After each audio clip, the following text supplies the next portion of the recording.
লালমোহনে ফুটপাত দখলমুক্ত করতে ভ্রাম্যমাণ উচ্ছেদ অভিযান। বিস্তারিত ভোলার লালমোহন থেকে মোহাম্মদ মামুন হাজি প্রতিবেদনে। ভোলার লালমোহন পৌর শহরে ফুটপাত দখলমুক্ত করতে ভ্রাম্যমাণ উচ্ছেদ অভিযান পরিচালনা করেছে প্রশাসন।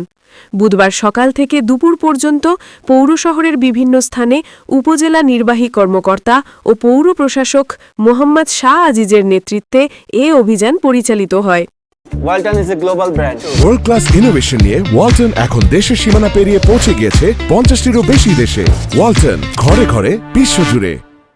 এ সময় ফুটপাত দখল করে রাখা অন্তত অর্ধশতাধিক অবৈধ স্থাপনা উচ্ছেদ করা হয়।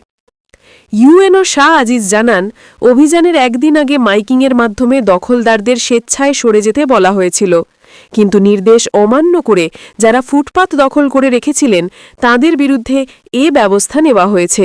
তিনি আরও বলেন, অপসারণ করা হয়েছে এবং এই জাতীয় উচ্ছেদ অভিযান আমাদের অব্যাহত থাকবে।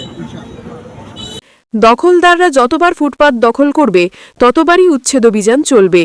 ভবিষ্যতে শুধু উচ্ছেদ নয়, দেওয়া হবে জেল জরিমানাও। অভিযানে বাংলাদেশ নৌবাহিনী ও থানা পুলিশের কর্মকর্তা, বিভিন্ন রাজনৈতিক দল ও বাজার ব্যবসায়ী সমিতির নেতৃবৃন্দ উপস্থিত ছিলেন।